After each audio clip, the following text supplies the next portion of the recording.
Maine has a problem, and the people in charge are counting on you to stay quiet about it. Taxes, housing, corruption, jobs, healthcare, the issues pile up while the headlines keep spinning. But two voices refuse to look away.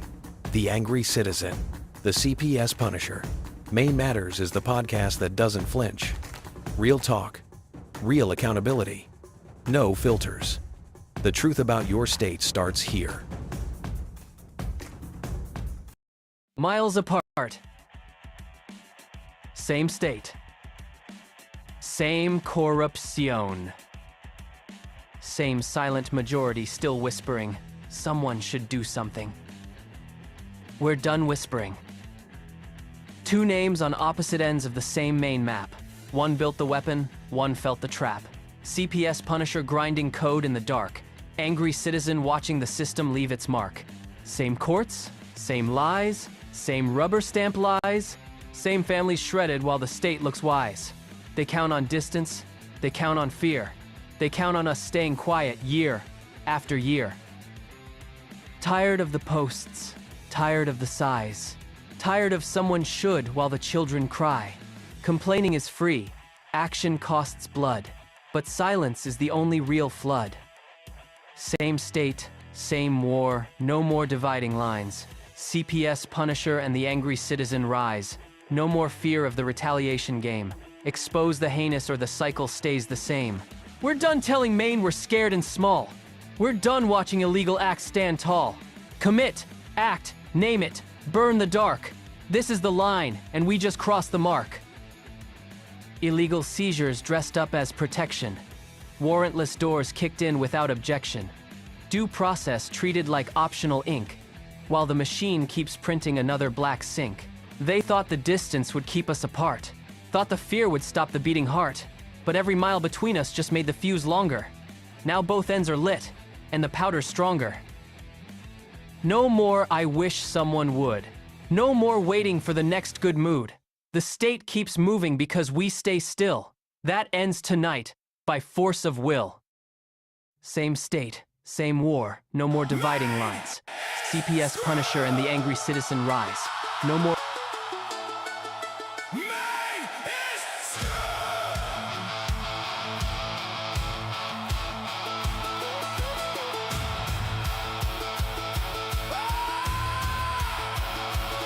Well,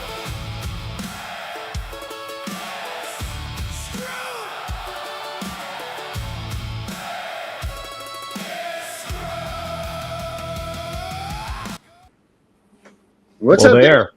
Well, that's What's up, that. Karen? How are you, my friend? Angry Punisher. Angry Punisher. Does it say Angry Punisher today? Do I have it? No, Do you know? I just Do you know? find that funny. Well, do you know what? I'm going to tell you this. Is the other night when we did that roundtable on Tiff and the Punisher show, Hmm. do you know what my name said underneath me for that? I don't know what your name said. What did it say? It said punish her. So it was the word punish space her.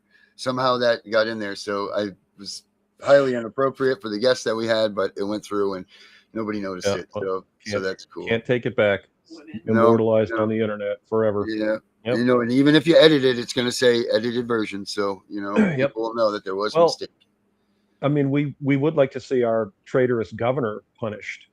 Yeah. So Yes, we I would. would like to see her in jail. Did you know that I was attempting to get her arrested? I don't know if I ever told you that. I thought that you were actively still attempting. I didn't know that you ever ceased. In Oh, it's still on the table, and it's ironic that we, the people, ignore our lawful tools of resolution, which I heard early on when I started questing for knowledge. I found out that if any of the elected servants perjure their oaths, they literally are out of a job. Like as soon as they do it, according to our Constitution, their office is void. They're kicked out of office, but we don't enforce it.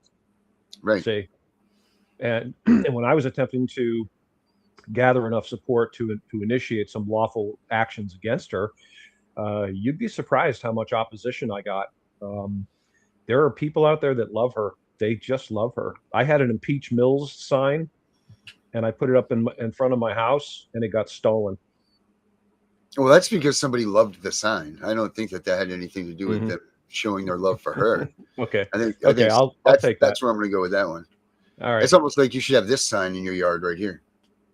Well, I hadn't thought of that, Darren, but yeah, that makes sense. They saw it and they were like, man, I just have to have that sign. Yeah. It So, makes sense to me. That's Yeah, the first thing that came to my head was like, your sign was so amazing that people want Mills out of office here, that they were like, I need to have People love tyranny. They love tyranny. They love being ruled, and they get very angry at you if you don't go along. Like, they get really, really mad if you don't just submit to authority. And like that one time I went into the supermarket, and this was during the mask obsession, and I didn't wear a damn mask. I just went in the supermarket, and one of these dweebs working there started harassing me. You got to put on a mask. You have to put on a mask. They literally wouldn't let me check out. Did I ever tell you that?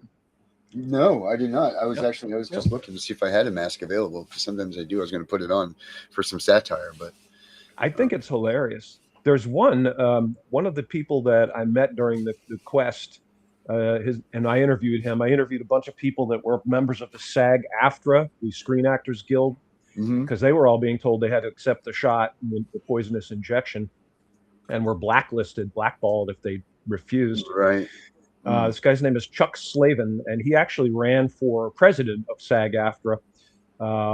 And I did an interview with him and a couple of other the people that were friends of his that are also in the acting profession. It's on my my YouTube and my BitChute channels. And Chuck put up a picture, and he had the actress, what's her name, Milano. Alyssa Milano. Alyssa Milano. Yeah, that's she was wearing the boss.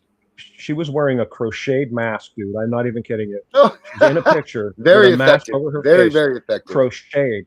Mm. Like, I don't even know what to do with these people. They love to be ruled. And again, they get mad as hell if you ask questions. I think I told you, I just was talking to someone the other day about viruses, and I asked questions. I just wanted to know the answers. He was talking about viruses cause disease, and I said, do they? Right. And a lot of people act like I'm an idiot for asking the question. Why is that dumb? Mm-hmm. Can you show me? I just want to know. If it's so obvious that you get to laugh at me for asking the question, it should be even easier to just show me the irrefutable proof. They can't. Yeah, because that's why they get mad. Right. They want to argue. They haven't asked these questions. Mm-hmm. They want to argue and fight. Yep. That's what they want to do. That's it. Have you heard of all the Medicare fraud or the Maine Care fraud that they have going on right now? I mean, since we're going to be talking about that, I mean, that's hardly surprising. I mean, the system's ripe for corruption. It's just ripe. 40. Welcome to corruption. I didn't do that, Dana. Of Sorry, the week. my bad. But Nice. Since we're here, do you want to take a look at this? Yeah, by all means. All right. Since we're here, I didn't mean to even do this, but check this out. This is the CPS Punisher Maine Matters podcast, episode the 4th of August, 2026. But we never played this, so check this Taxpayers out. robbed, disabled Mainers neglected and abused, and the state of Maine finally forced to act under federal fire. Let's break it down. This week, the Mills administration finally admitted what federal officials and investigators have been screaming for months: massive fraud inside Maine Care. 5 providers just had their taxpayer spigot shut off for credible allegations of fraud. Gateway Community Services, Maine Connect Care, Trident Medical International, Decent Healthcare, and Community Home Healthcare, one of the biggest billers in the state. Names on the board, money stopped. This is not a paperwork cleanup. This is the first real crack in the dam. These are not clerical errors. DHHS letters obtained by investigators state the agencies billed for services that never happened. They used workers who were excluded from the program or completely unlicensed. One agency ran prescriptions under another provider's identification number. background checks were skipped. Millions of dollars in questionable claims flowed out while the state looked the other way. This is textbook Medicaid fraud, and it ran for years. While the billers got rich, the people they were paid to care for lived in squalor and abuse. Federal auditors already flagged more than $45 million in improper payments for autism and rehabilitative services. One agency, Paradise Residential Services, was terminated for putting clients in immediate jeopardy. Disabled Mainers sat in filth while the people billing the state for their care enjoyed luxury vehicles and lifestyles. Don't give Augustine credit for sudden integrity. This is predation. This happened because the heat got too hot. The CMS administrator came to Maine in person. The vice president publicly called the state a fraud bronze medalist. Federal task force scrutiny and multiple audits piled up. Only then did the suspensions drop. Now, even the Attorney General's office is scrambling to hire a new healthcare crimes unit director. Pressure works. Silence does not. The CPS Punisher is not asking. We are demanding full federal prosecutions, permanent exclusion of every fraudulent provider, an independent, transparent audit of the entire Maine Care home health and autism system. No more delays. No more excuses. No more looking the other way while vulnerable Mainers suffer and taxpayers get robbed. This is Maine Matters. Truth, accountability, justice. See you next week. Yeah. So that was about that. Yeah. So $45 million is so far the number that it's up to, Dana. $45 million. Insane. Absolutely insane. And most of that at the hands of people with autism and that need autism services. So how many people in the state of Maine were denied access to their health care because they had blown money or just illegally or fraudulently sent money out for billing, and then there's no more money in that program. You know, it was just absolutely disgusting. But I mean, how much during when you're talking about with the face masks and during the COVID times and the injections and all of that, how much money was fraudulently spent on those items? I mean, I don't know if you know that or have that number. Knows. But I mean, Jesus, Can you imagine what the billing for face masks must have been alone? Yep. And you know, we the people want to see justice. We want to see the people that are responsible for this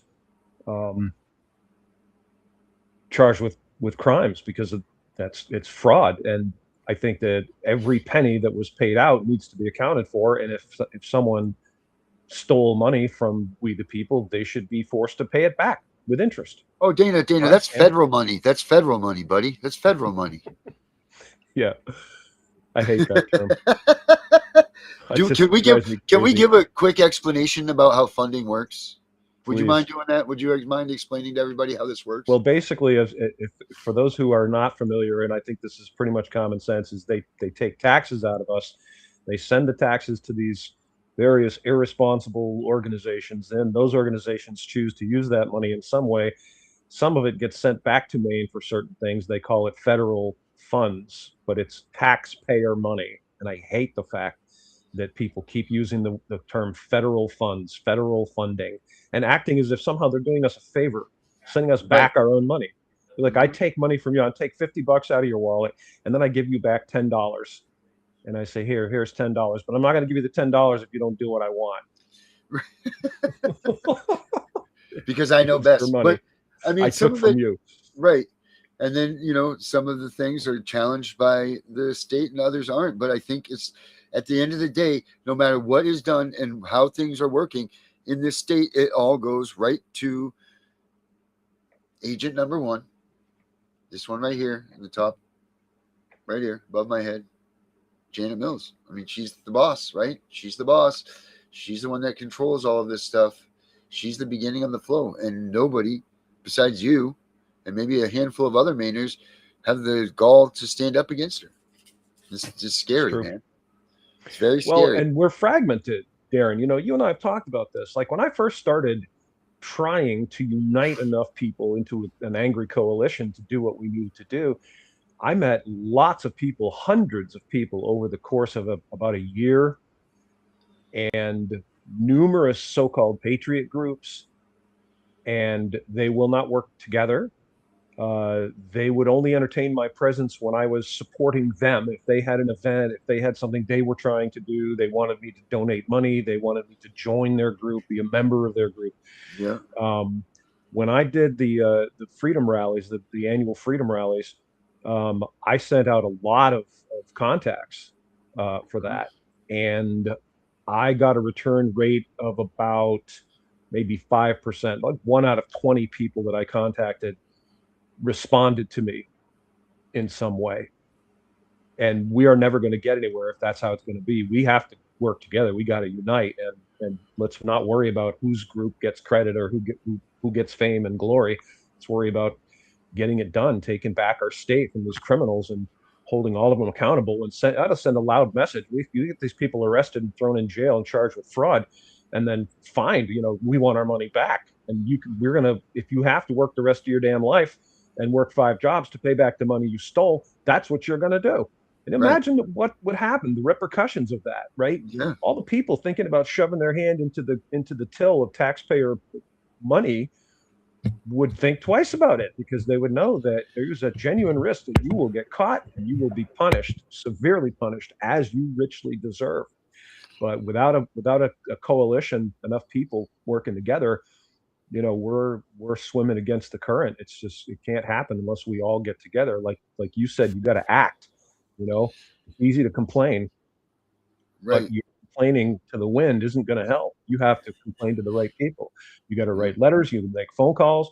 You tell these people. Every one of us has elected servants that work for us, and you need to find out who they are. You can go right to the Maine government website, Maine state government website.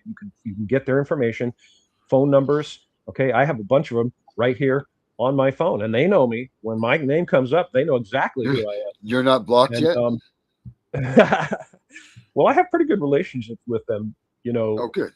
Because I maintain my decorum. You know, people say, you know, you're an angry guy, you come off angry, whatever. Well, you know, you can be angry and still be diplomatic.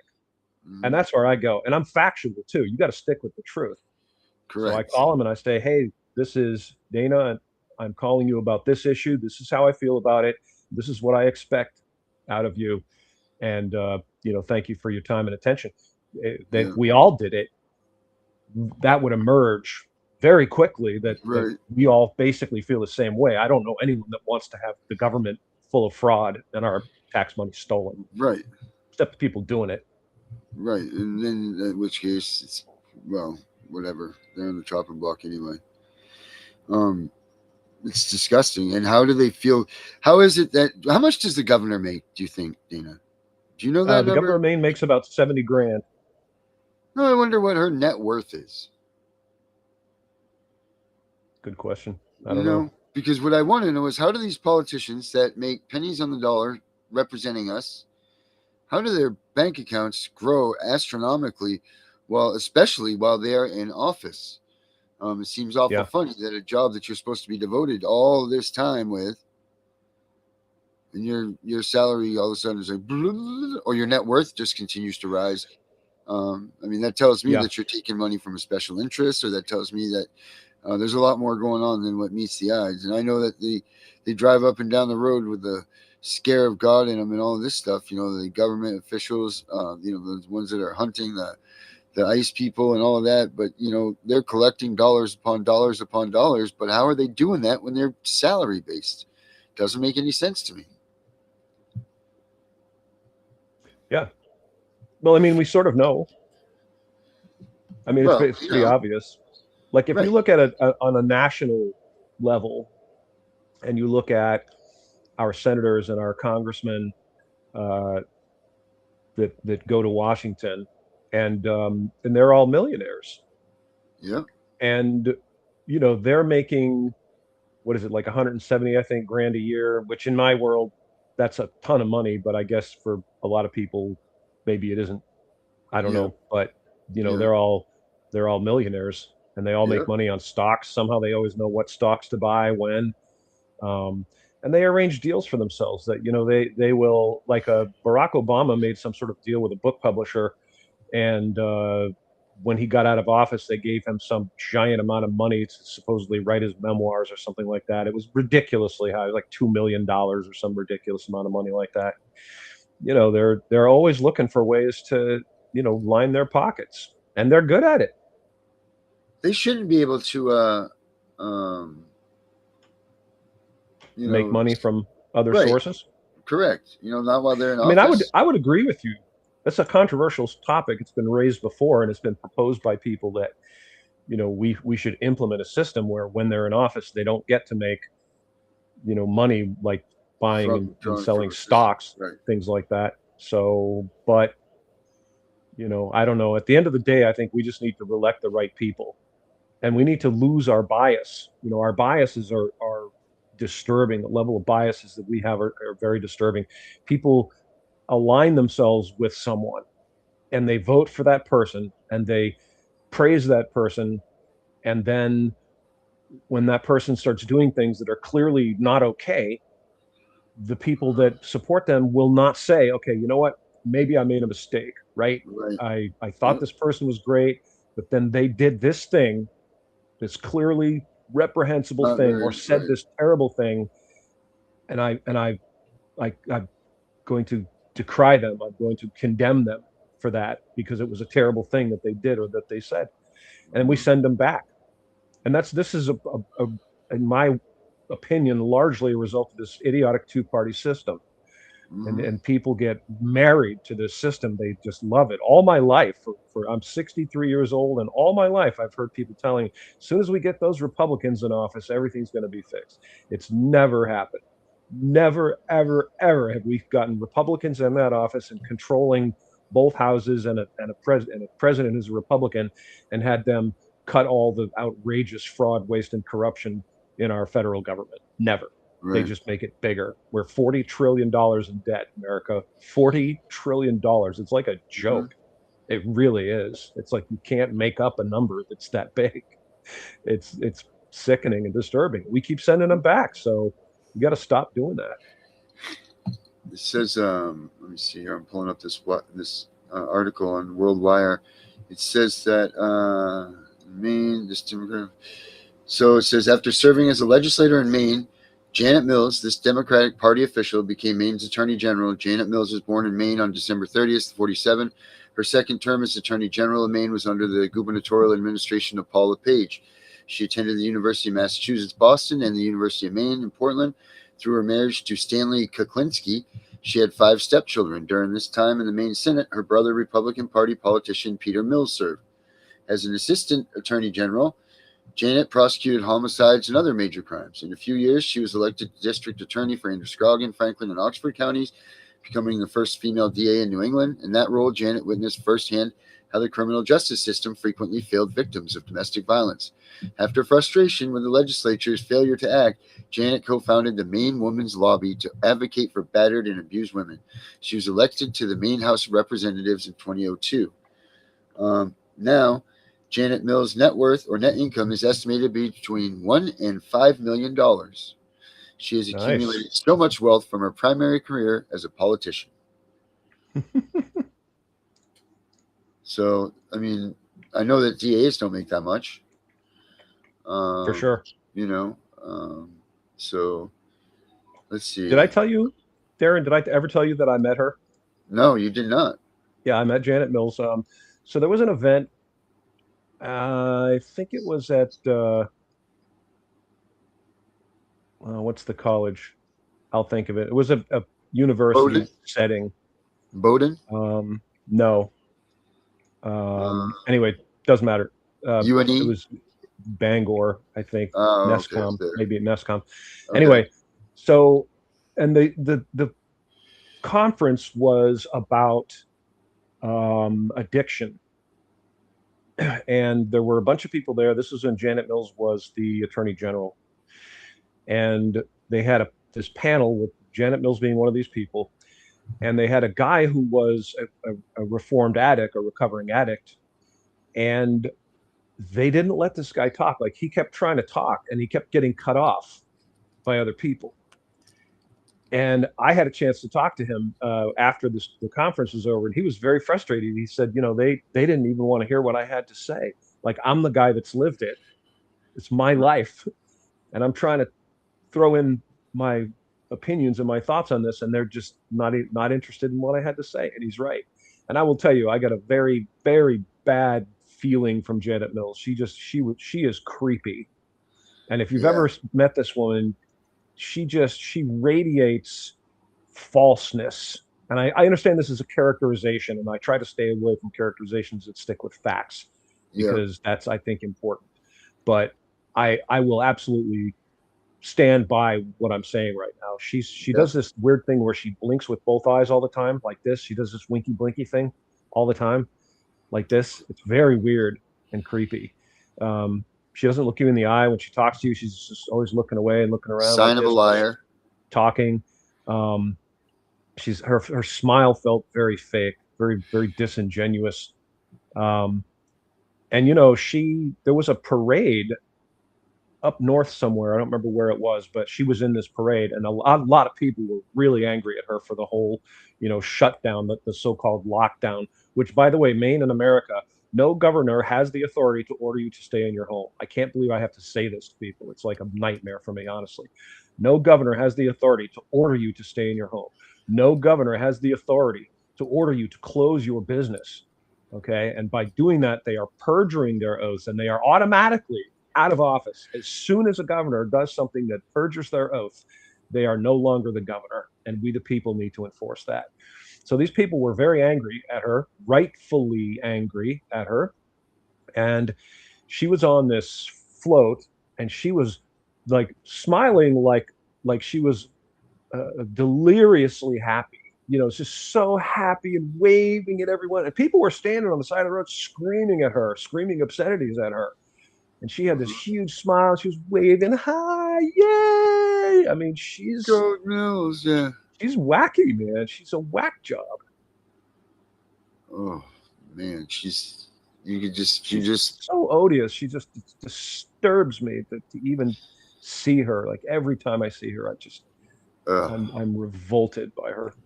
Revolted. That's an evil word. That's a yeah, man. Very ugh. She revolted me. I was so upset. Strong language. She was revolting. Absolutely revolting. Well, I mean, she just doesn't care. I mean, she's just, nope. that Reddit article that I was just reading about her said right on it that she's a celebrity politician. That means that she's there to be more of a person. Fame and glory. Fame and glory than she is for doing the right thing for Maine. And she proves that over and over again. Yep. And I'm afraid that, she's out of this next election. So we're thankful that we don't get to see her again this time, this run around. But in Maine, can't she run again for governor after this next She can, term? yeah. If she sits out one term, she gets to run again if she wants to. And it seems like that's what her and Paula Page do, right? Like, they bounce back and forth. Yes. So that they're going to control this entire state until the day that they die. That's the idea. Right. So, and a fairly substantial number of our elected servants here, and our state level elected servants have served a number of terms, and they've kind of made a career out of it, which, if you think about it, doesn't make sense, because it doesn't pay much money. Like, it's not a way to get rich. If you're just looking for the salary of it, it's not very satisfying, but it's not really about that. And a lot of the Democratic representatives, and again, I disdain labels. I hate partisan labels. I hate the fact that we are always using Republican, Democrat. Democrats did this, Republicans did that. Right. However, sometimes the shoe fits, and in this case it does. And most of them are people who are independently wealthy. They're just doing this as kind of a hobby, you see. Right. So doesn't matter to them that it doesn't pay much money. and they are, unfortunately, they're not representing the people of Maine. They're not speaking and acting in our best interests. They're doing what the party wants them to do. It's an oligarchy. Right. It's terrible. Like you're seeing a lot of these people that are moving in from other states that they have a camp up on Moosehead or, something like that. So now they're fighting for their rights on their camps. Don't get me wrong. There's a difference between a camp and $1 million luxury place on the water. Right. Camp to me is a 2-bedroom, small little tiny place with a wood stove in it. It's got a broken down porch on it, with some screen on it that's half open. And it's on a nice lake somewhere. That's a camp. Right. When these people are talking about their camps, they're these $1 million A-frame looking ginormous pine inside, like the place is not a camp at all. Well, it's a luxury retreat, luxury vacation home that, they're 30, kin can come up and stay at the same time and still have every place to go to the bathroom on time and, sleep everybody in there. Whereas if you're at camp with me, well, you better go outside if someone's in the bathroom. That's all I'm saying. That's camp. Yeah. So, yeah. It's really sick. It's really disgusting, and it's what these Maine politicians are doing, especially, is not giving us any service to anything that's going on. I do have another clip of this week's updates, Dana. If you want to watch these, this one does involve this week's news stories. Let me see. Roll it. Here. Let's see. It does. The beginning of it does include the Medicaid fraud with the updated stuff. Let me put this on here. All right, cool. I want to point out too that all of us are still waiting for the Shenabello's investigation about how those 250 ballots got delivered to a residence in Maine by Amazon. Still waiting on that one. Yeah, well, I think you're going to keep waiting for that. But the elections are totally secure. They told us that, and they wouldn't lie. Let's see. My children. Erica's letting us know about her kids in her case. She must have learned something. Let's point that out real quick. Update now. My children will be moving from Wisconsin to Missouri to be with their father that backstabbed me to get there. So 2 of my children are going to be in Missouri, and my oldest is in Tennessee, splitting up the family. That's the CPS thing. That's what they do. That's rough. That's disgusting. They're supposed to keep the kids together and supposed to keep them near you. And actually, our update story does have a case from the state of Maine that's this is just absolutely ridiculous that this has happened here again, Dana. Another kid up in your area actually has been left behind by the Maine welfare system. So let me roll this. Let me roll this video here. Let's see. Today is also my my middle son's birthday. I haven't seen him in 7 years, and he doesn't talk to me. So, well, happy birthday to him. Totally familiar with that. Yeah. Yep. Sucks. One day, yeah, it does. One day he'll realize how great of a father he has in the time that he missed with him. I hope so.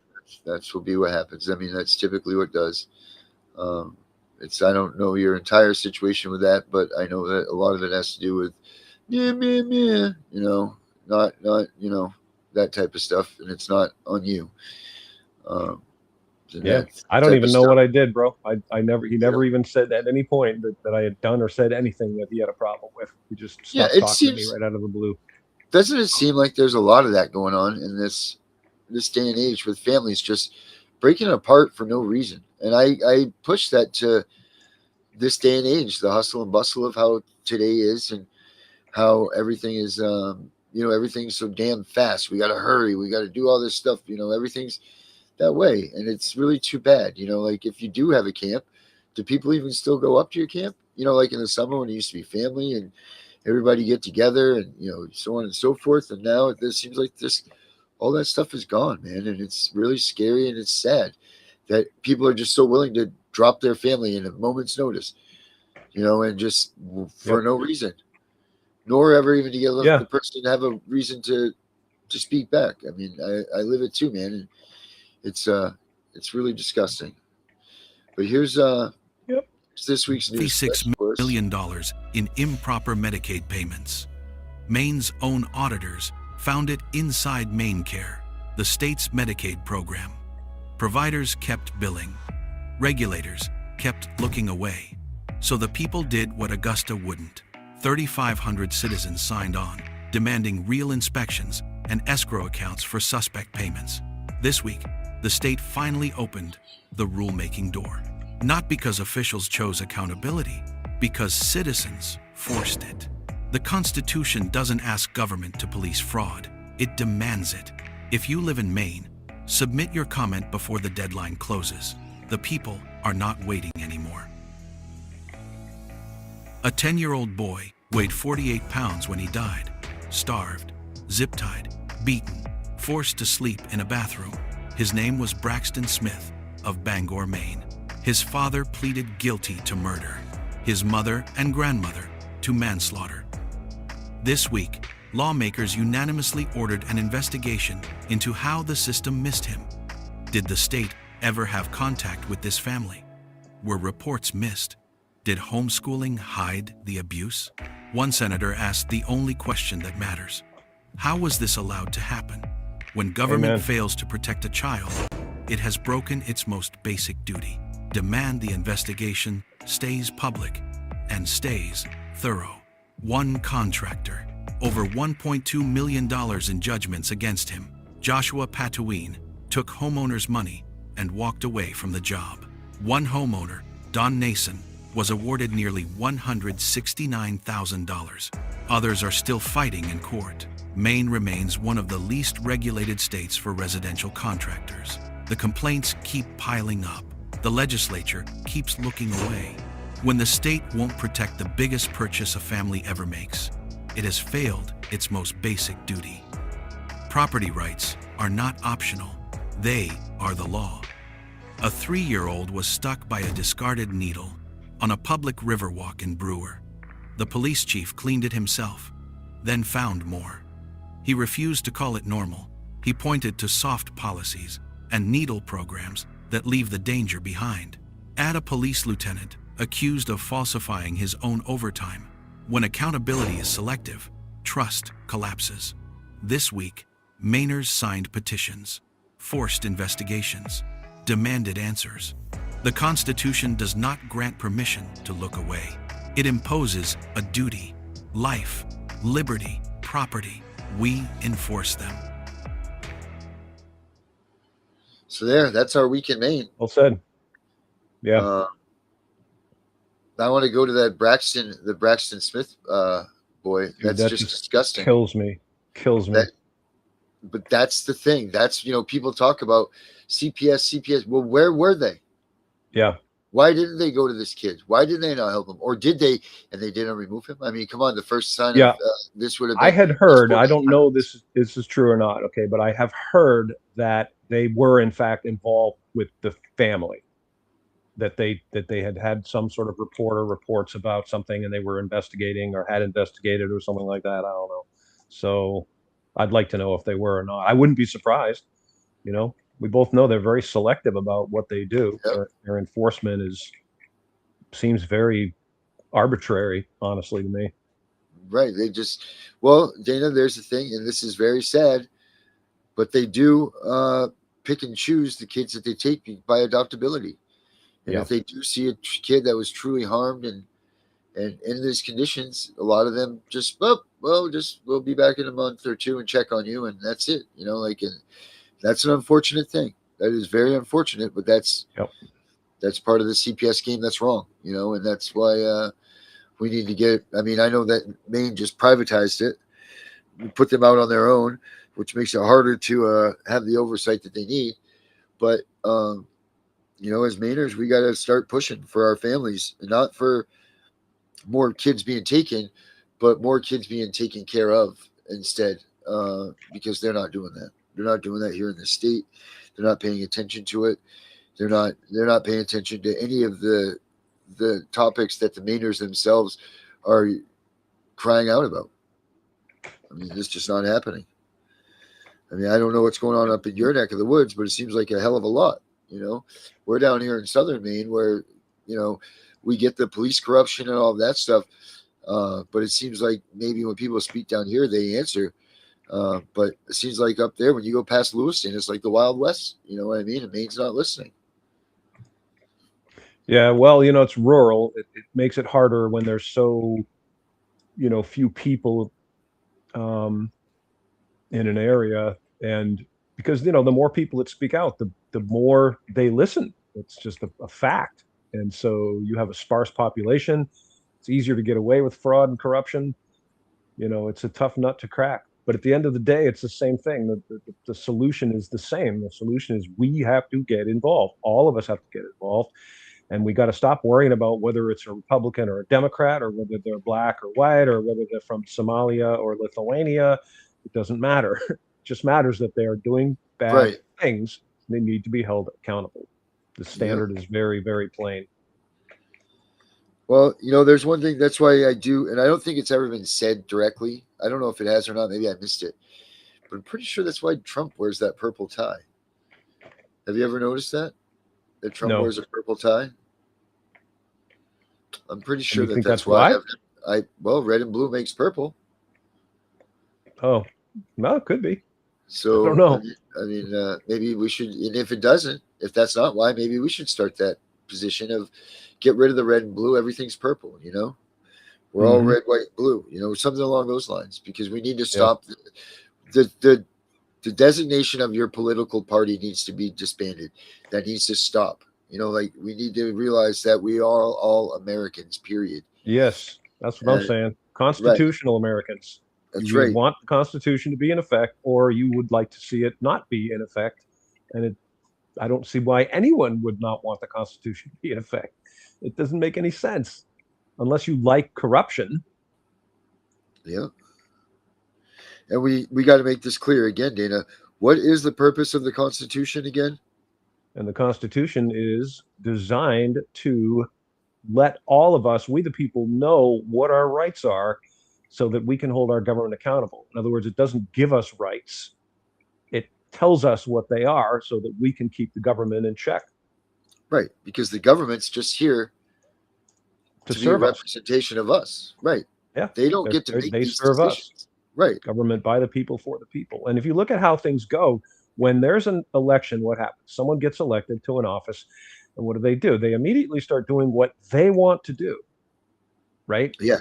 They don't necessarily do what we want them to do, or we wouldn't be $40 trillion in debt, and we wouldn't be sending billions and billions and billions of dollars off to foreign nations like Israel. Like all of you listening right now, how much money you have in the bank account that you'd like to send off to the government of Israel, right? It's absurd. They do what they want. And then we don't hold them accountable. And that's because most of us say, well, at least it's not as bad as it would be if that other person was in office. And we go around. That's no answer, right? That's no answer. Yeah, exactly.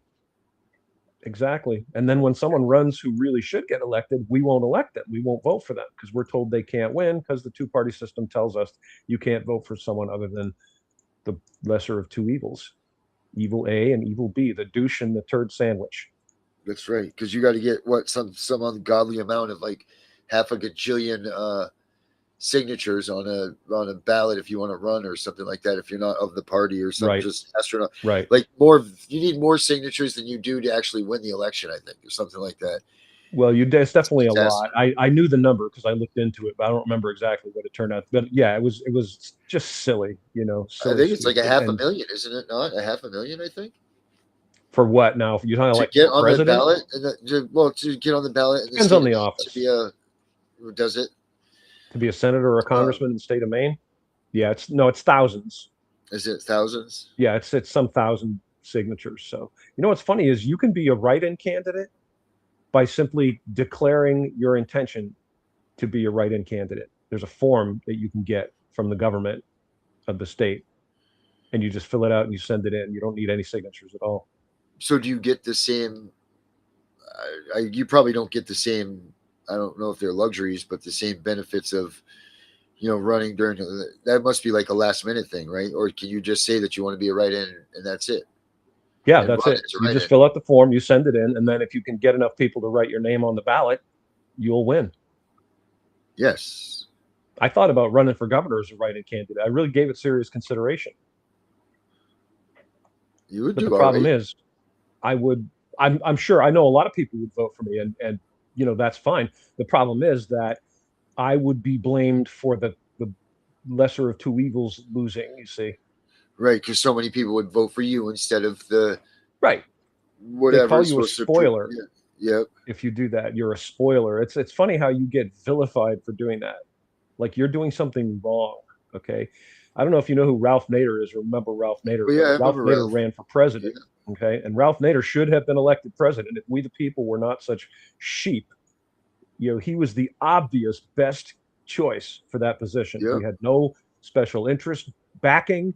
He was not trying to run to empower other people. He wanted to do the right thing for we the people. And he was barred from the presidential debate. They threatened to arrest him. This is all in a Yep. documentary, and it's a Yep. fantastic documentary. And he was called a spoiler, and he was widely hated because people voted for him instead of whoever else they would have voted for. And it was never Yeah, I think established. that was the Bush. Wasn't that the Bush? I think so. old- Yeah.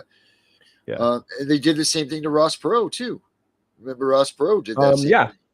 And I mean, I thought Ross Perot was kind of a nut job, but I applaud the guy for getting in there and at least saying, "Hey, I'm going to do this." And given that his stated reasons were good reasons, like whatever.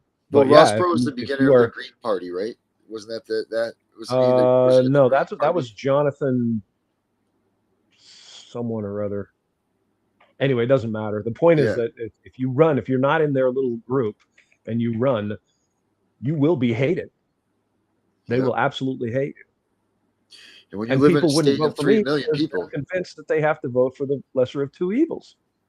right? So When you who's live in a this state Maine of guy? 3 million, I when you live in a state of know 3 him. million people, oh, sorry, man. Well, you don't want to be the most hated in the state of 3 million people. Yeah, I've already earned my share of hate, as you know. We've discussed that. Right. Yes, you definitely do your due diligence of noise making, but like but there's a right and wrong. Like to do the right thing. When did the right thing become a hateable offense? Because it is now. Just like you said. Yeah. Now it is. I mean, we have this little ticker here of the people that are going by. And, I'm looking at, do you remember the last time that, let's put it this way, Susan Collins wasn't a senator? No. And she said supposedly that she was going to only serve 2 terms when she first ran. That's what I'm told. Yeah, and that was back in what, like 1983 or something? Yeah, many years ago. Yeah. And then you have Angus King, our former governor, who dipped down, and now he's a career politician with the Independents. Yep. And then who's the other one that we I really, really despise Angus King. I do too. Who is our other? We have one more, right? Don't we have one more representative? Or no, it's just them two. Yeah, well, right now they're for Senate. Right, and then who's the House of Representatives people for the state? I couldn't tell you off the top of my head. Is Mark Lawrence one, or is he a state one? I don't know if he's a. Well, I mean, we could look it up, but it doesn't matter. The point is, they're career politicians. We elect them, we send them back. They do terrible things, and we send them back again. And it's like, it's bad enough that we don't punish them for doing the bad things. It's way worse that we would reward them, literally reward them for being douchebags. Yep, give them some money and a little license plate and a car and a little note in the window that says they can park wherever they would like. Yep. Off they go and run away they do. Taking away the state's money and everything else, Yeah. I don't know if I ever told you that I met Paul LePage. So I didn't like Paul LePage when I first became aware of him. And I had occasion to meet him and talk to him. Comes off a lot better in person. But he complained about this in a manner of saying basically he thought that a fairly substantial number of the people that are state elected servants do it just for the license plate. He's probably right. He said, I think they just like the plate. Yeah. Do any other states do that? That you actually get a license plate that says that you're that's a good question. I wonder. I mean, I don't know what privileges you get with that plate on there. I mean, maybe parking at a handicap spot. I don't know. Probably. I don't know. Who knows? That's like the Trump of all license plates to have is the Maine state representative plate. Yeah, we should look that up for next show because I'm curious find about out it. find out what is the benefits of the Maine state representative license plate. Yeah, what do you have to have one? And who foots the bill for that? Well, we already know that. We, the people, the taxpayers. It's funny because we're not a wealthy state. We're a poor state. And yet, Right. for some strange reason, they act like we all have money to burn. They spend our money like it's free. Well, once they were on the whole let's take their children thing and realize that that's a good way to balance the budget, it's been no turning back from Maine. Yeah. That's unfortunate, but that's the truth. Like all of a sudden, I think it was LePage's first go at this. It was when they grabbed a hold of the ASFA and all of that stuff and said, here we go. We're going to figure out a way to balance the state's budget. We're going to do it with taking people's children. And then the state of Maine's never looked back. They've never looked back. And that's what's disgusting, man. That's so gross. It's so disgusting that they're stealing and taking away all these little lives that could have been something, that still may be something, but that didn't need to be taken away, and they're just ruining them. Yeah. I mean, think of the trauma. Think of what it must be like to be a child, helpless child, and have strangers come into your home and seize you and drag you away from your parents. Literally kicking and screaming. Thrown in with some random stranger who may or may not be a decent human being. It's profoundly disturbing to me that we would tolerate this. Yeah. But we know they know better, the caseworkers that just graduated from high school that have never been a parent and making these decisions for the parents of Maine. They know better. They know what's better for these kids than their own parents. That's the mentality of these people. The so-called foster care system, and they, it's so ironic that they are supposedly, like vetting these people, right? Like that's what, they'll tell you that if you were to be talking to anyone in this system, they would say, oh, well, we don't just let anyone be a foster parent. You have to be vetted, get a background check and all that good stuff. And yet the children somehow still get abused. Like you're literally failing at the task that you claim that you're better at than the parents, because you claim that the parents are abusing the kid, and then you're abusing the kid by placing them with people that are abusive and to some degree, and potentially even to a very high degree. I mean, I can't imagine what that poor little boy went through, who was starved, zip tied. It's just like, it's so far beyond an occasional slap or something like that. It's sadistic and systemic. I can't imagine what his life must have been like. Must have been a terrible, terrible, terrible thing, man. And it's too bad that the system that's supposed to represent him and save him failed. Mm-hmm. And I hope that these people are now making enough noise, because I know that they even sued them last year? Excuse me, that the oversight committee sued them because they want to release the information. I hope that more people come out and start screaming about this stuff, man. Mm-hmm. This stuff's got to change. Well, I got to say, I think that you and Tiff are getting some traction with the Tiff and the Punisher podcast and the Punisher movement. So, good on you for that. And, let's keep up the momentum with that. Oh, all right. We just got, so the representatives of Maine are Jared Golden and Chelly Pingree. And thank you for that. Yeah. Make sure you guys tune into that on Monday through Thursdays. If you haven't, and you aren't already fans of us, you can watch it here. You can watch it right here, wherever you're watching it from, Tiff and the Punisher. And of course, Thursdays, Dana, is your night that you come on as the Angry Citizen. Tiff and the Punisher, now joined by the Angry Citizen. That's right. And everything right. that you need to know about us is in the theme song that we play at the beginning. There you go. So if you guys need to know that, that's there. And then Friday nights we're here. Saturday nights we have Henry coming on to do his Equal and the Same, which is the ADA shows. And then Sunday night we have Gunner for CPS, which is Gunner's show. And tonight, this Sunday, he's actually coming out and addressing the 8 constitutional questions that he's giving to the federal judge in his lawsuit. So that should be exciting. We're getting answers. Gunner's getting answers. We're making things happen. Got to hold them accountable, folks. That's what we got to do. Hold them accountable. And if you want to see other stuff by Dana during the week, how do they see you again, Dana? I am on YouTube as The Angry Citizen, and I have a BitChute channel, and I just started a Rumble. I haven't been doing much with it, and I have some big plans. I'm going to be writing some letters and creating some petitions, and I'm going to be asking basically everyone in Maine and everyone in America to echo my words, because I think, honestly, most people agree with me on my opinions and thoughts about holding government accountable. So we can. Yep, and we will, because we are the people. That's what I'm saying. Yeah. We just need people like you to get us there. Get out there, get promoting the affidavit, get reporting, pushing all of these things.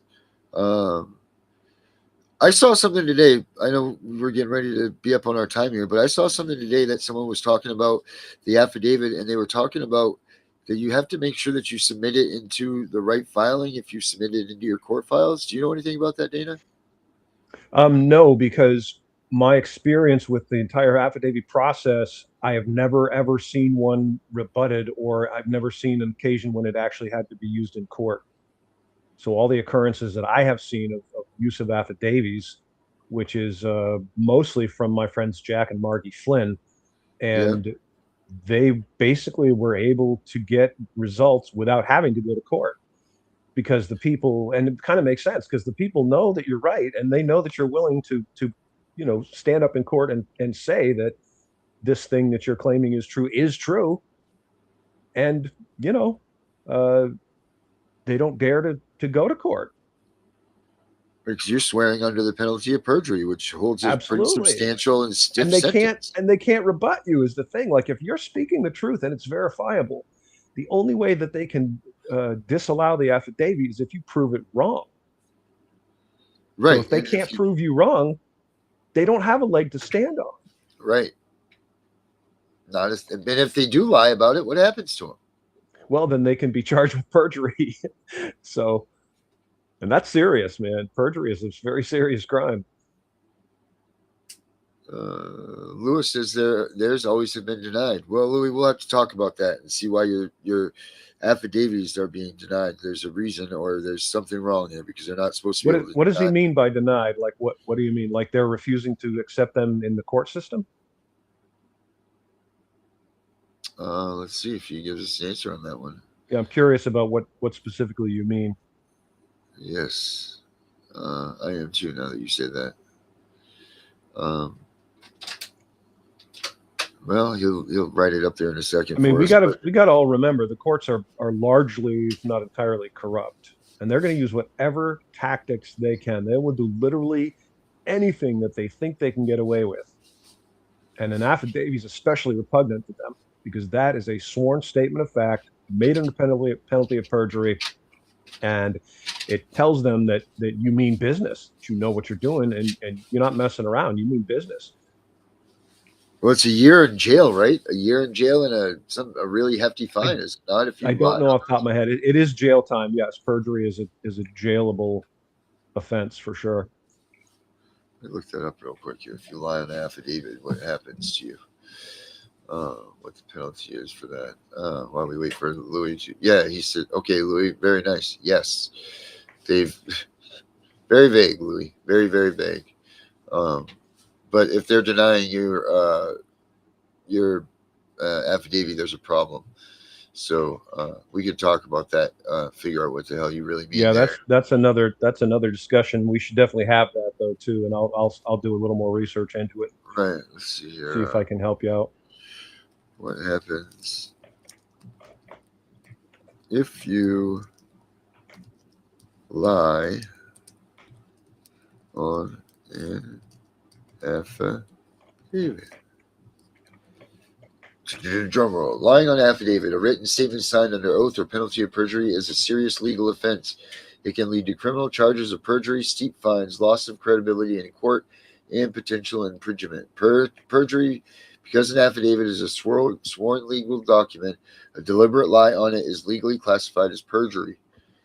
Fines and jail time, depending on how severe the lie is and the laws of your state are or country. Perjury can be treated as a felony or a misdemeanor. Carrying potential prison time and heavy financial penalties. With a civil case, it goes to loss of credibility. If the judge or jury discovers you lied, you will lose all trust. The court may completely discount your testimony. Losing the case, a false statement can cause you to lose your case. The judge can order you to pay the other side's legal fees or face other civil penalties for fraud. There you go. So, yeah, it's a big deal. And that's why they don't want, if you're speaking the truth and you're exposing corruption, they are going to do whatever they can to keep that out of court. They do not want that entered into the court because it will be then a matter of record. And if you are lying about exposing corruption, stop doing it. Don't make us all look like frauds like yourselves. Please don't do this. If you're going to go and try to expose corruption, tell the goddamn truth. Don't sugarcoat it. Don't try to change a detail here and there.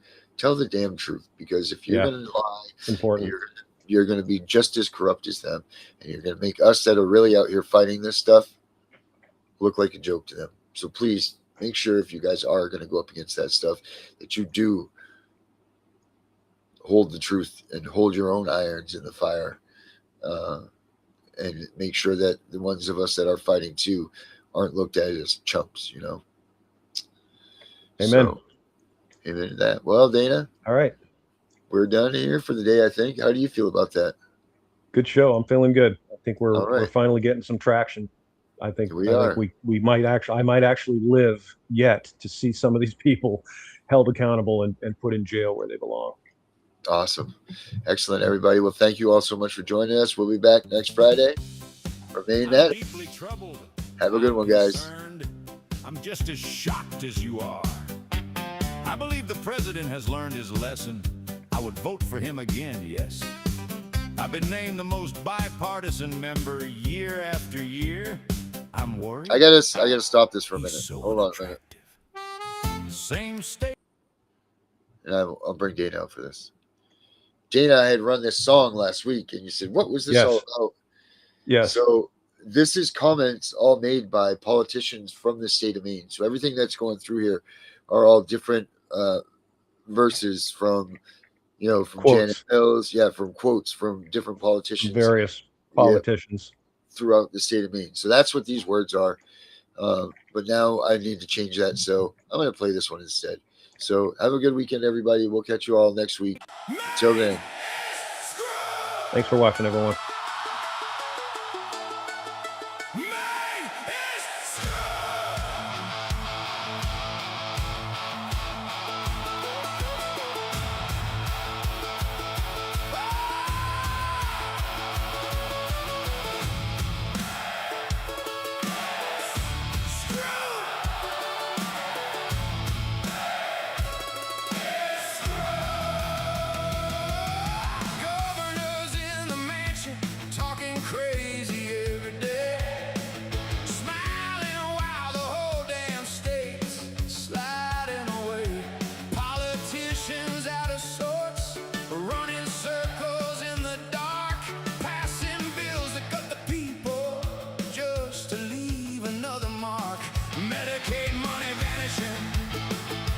Taken in the night, towns locking doors on families, calling it what's right. Berwick burned us out, but still they won't give back the land, while Augusta sits there laughing with blood still on their hands. They lost the plot, they lost the map, they sold the future for a photo op. Out of touch, out of time, out of their mind.